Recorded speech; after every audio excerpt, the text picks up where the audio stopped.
Mr. Matthews, you had let me know after we went off the record yesterday in the presence of the state as well that you wanted to circle back on one of the items of evidence that we had reviewed yesterday. So you can go ahead and do that. Would you like to do that now? Sure. Okay. All right. That's discreet. We can go ahead and get that taken care of.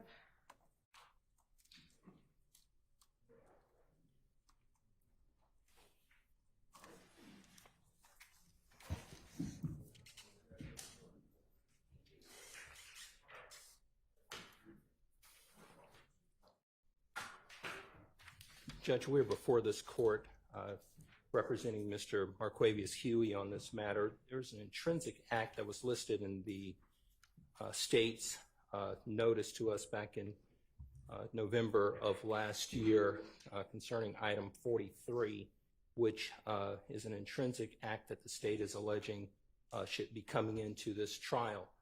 Your Honor, that particular intrinsic act stems from a November 30th, 2021 alleged incident. It's a police chase, Your Honor. In that police chase, the state are presenting to the court that this intrinsic act is somehow connected to this case and should come into evidence. That's the issue before the court. The rule that I'm asking this court to apply in this particular case obviously deals with intrinsic acts and what are the requirements for them to come in. As the court is aware, and I've cited for the court Murphy versus the state, 354 Georgia App 560. It's a 2020 case, and the case stands for the proposition that in order for intrinsic evidence to come in, evidence is admissible as intrinsic evidence when it is an uncharged offense arising from the same transaction or series of transactions as the charged offense.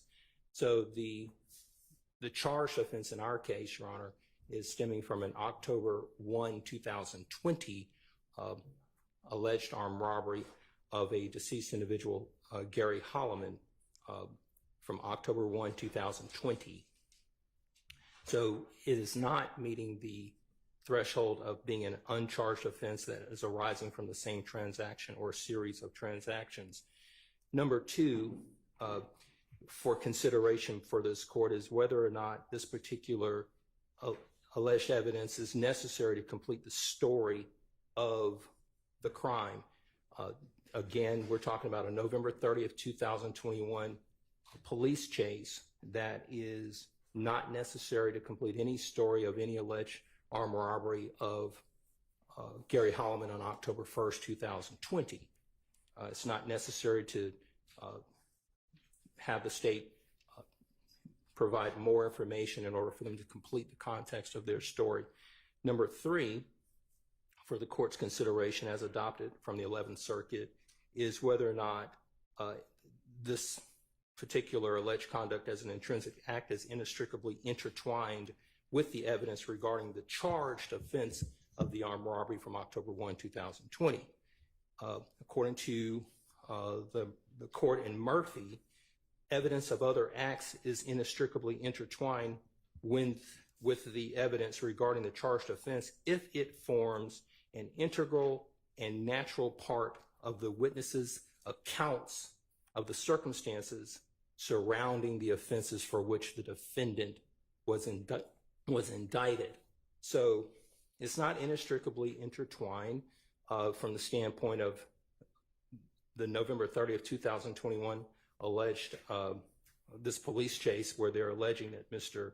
Huey was involved in this police chase. There's nothing about the October 1, 2020 case that involves a particular vehicle that is supposed to be part of this police chase. So there's no connection there. With respect to the police chase itself, the vehicle was not apprehended.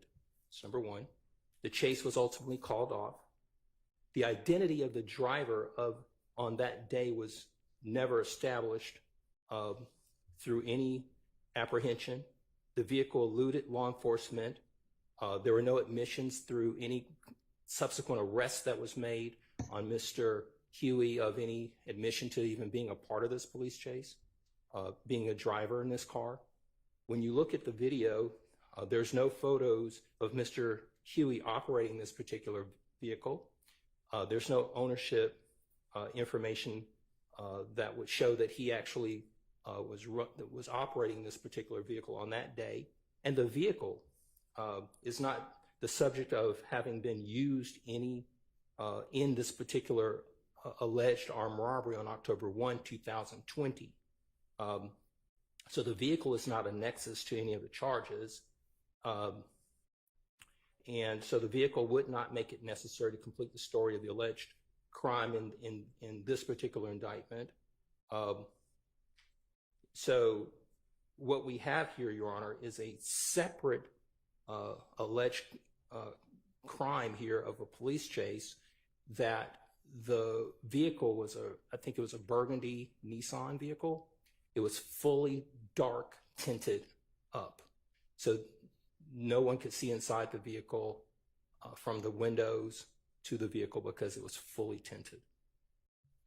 So when you look at what we have here, we're having a separate incident that is over a year after the October 1, 2020 alleged armed robbery. And just to give the court some context on October 1, 2020 alleged armed robbery. So Mr. Huey was arrested on those charges for the October 1, 2020 incident. When he was arrested, he sat in the Fulton County Jail for a period of time, and we had a preliminary hearing on the case, probably sometime in November or so of 2020, give or take. And that particular armed robbery offense, we were able to get the armed robbery case dismissed at the probable cause hearing for lack of evidence. And then the state, they made a decision to indict the case after there was a dismissal at the preliminary hearing stage. So subsequent to that, a grand jury indicted Mr. Huey on these charges from the October 1, 2020 incident. And when they indicted Mr. Huey, they added charges, and therefore they put forth a grand jury bench warrant. There's no indication that they were able to establish that on November 30th, 2021, when this police chase was involved, that Mr. Huey was somehow running from the police because of he knew that there was a grand jury bench warrant or anything of that nature. In fact, Mr. Huey reported to court before Judge Dunaway on the indicted case and was taken into custody in court. When was that? That would have been in 2000.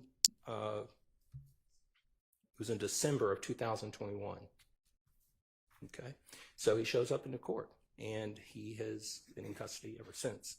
So as it relates to this intrinsic act, it just doesn't meet the criteria. Then the last step, Your Honor, I'd like to direct the court to Hines versus State.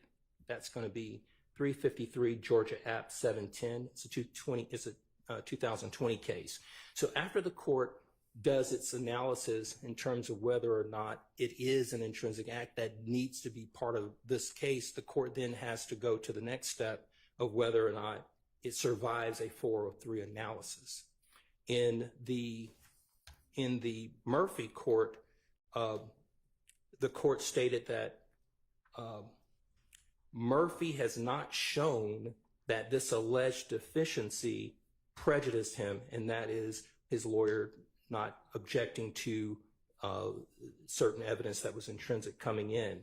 So the Murphy court said, hey, listen, you have to show that you were prejudiced by this coming in. That was an effective assistance claim. That's Sure. a different kind of procedural stance than what you're talking about. Agreed, but I agree.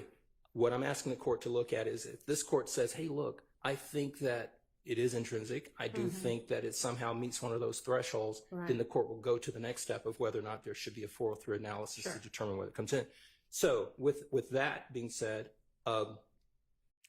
in Hines versus the State that I previously cited, there was an intrinsic act, and one of the intrinsic act was some information that came into to that trial concerning that particular defendant. And in that reference, it stated that this particular defendant, there was a word that was used that she maltreated or injured or harmed her children, and the court believed that that was prejudicial. In this instance, Your Honor, if this court allows this scant piece of evidence that has not been established that it was in fact Mr. Huey that did this conduct, we now have to look at, well, what is going to happen if this comes in?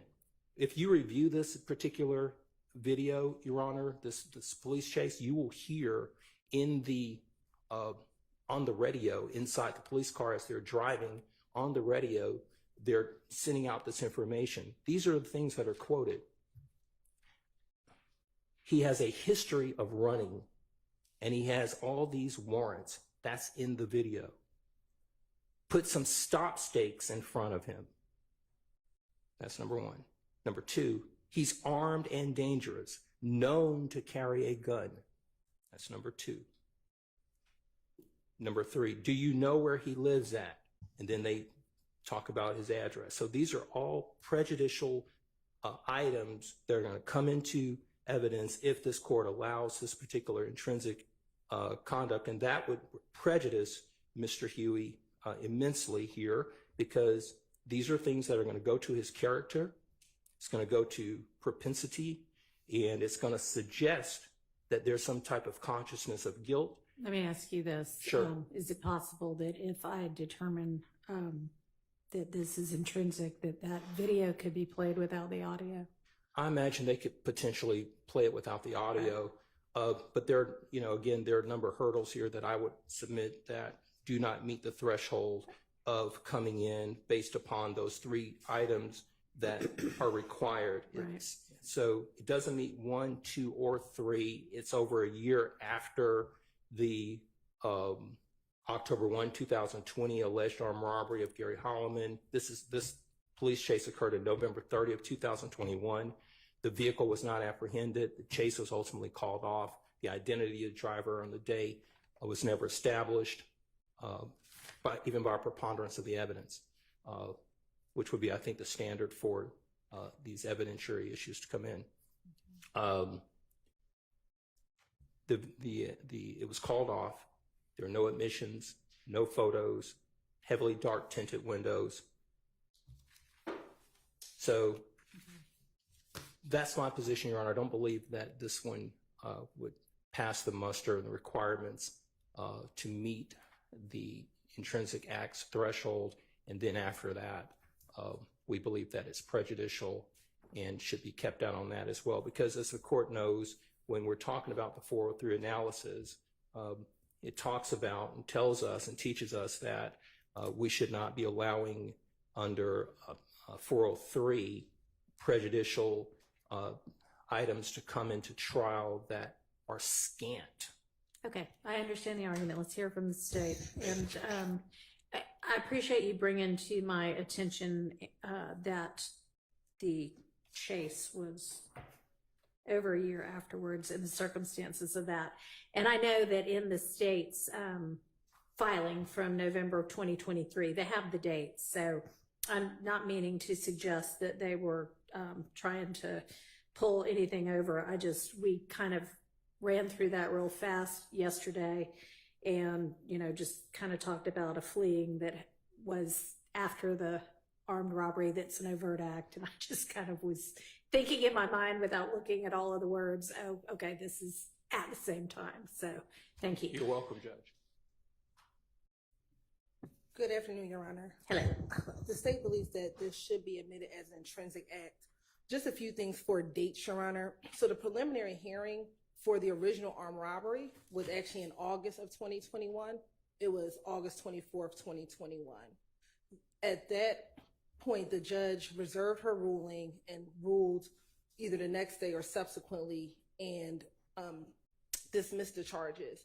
Then in November of 2021 is when the state indicted the case. So November 8th, 2021 is when the case was indicted with additional charges, and the grand jury warrants were taken out on November 15th, 2021.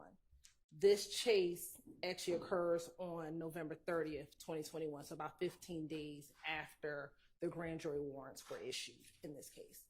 And Your Honor, on November 30th, 2021, Investigator Flores was actually conducting surveillance on Mr. Huey. So the notion that the police or law enforcement did not know who Mr. Huey was, they did know who he was. They were conducting surveillance on him and watched him enter into the vehicle, so they knew who he was once he entered into the vehicle. They tried to initially blue light him and pull him over. Was he driving? I mean, did they see him get into the driver's seat? He was driving. He was the only person in the vehicle. Uh-huh. They attempted to blue light him and pull him over. At that point, he took off, and he, amongst other traffic offenses, went to the wrong side of traffic.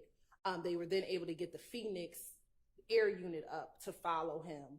And the reason why the chase was called off, Your Honor, is because Mr. Huey drove in restricted airspace. So the Phoenix unit could no longer watch the vehicle because he was near the airport.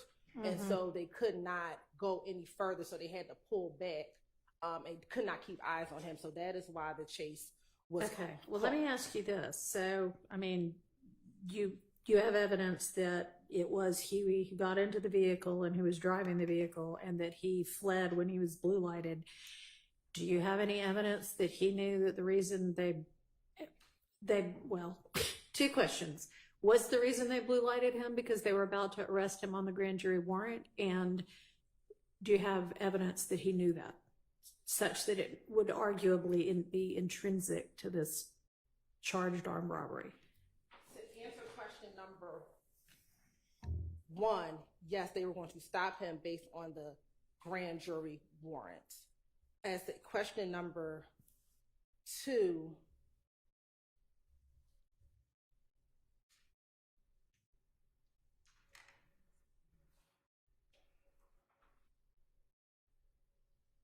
it appears, and I'm looking at text messages from his phone, and I don't know, all I can do is quote what I have, and these are text messages from November 8th of 2021.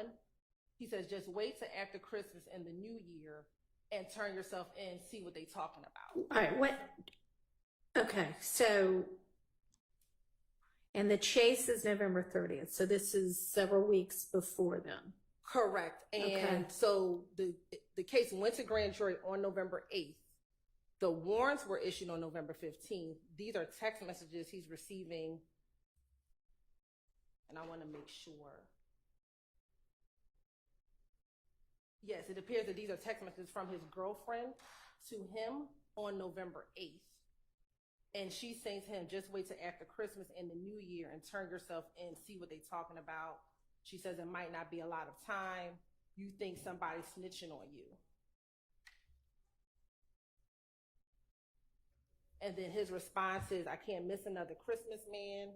And then he goes in, yes, I don't want you to, but you can't run long either. That's going to make it worse. I'm lost. I don't know what to do.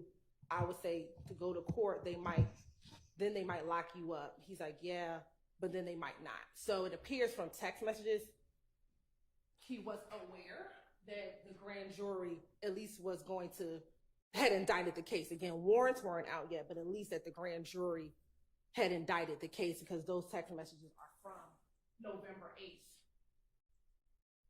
of 2021. So that's the only evidence that I would have. All right. Well, I mean, given that he says, yeah, they might lock me up, maybe they won't. I don't think that, I mean, it's an argument to be made, but I think we're getting a little far afield of what's charged in this case. So I think I'm actually going to keep that particular incident out. But I would just argue that he's fleeing from the armed robbery. I know you're arguing that, but that's my ruling, so. Thank you. All right.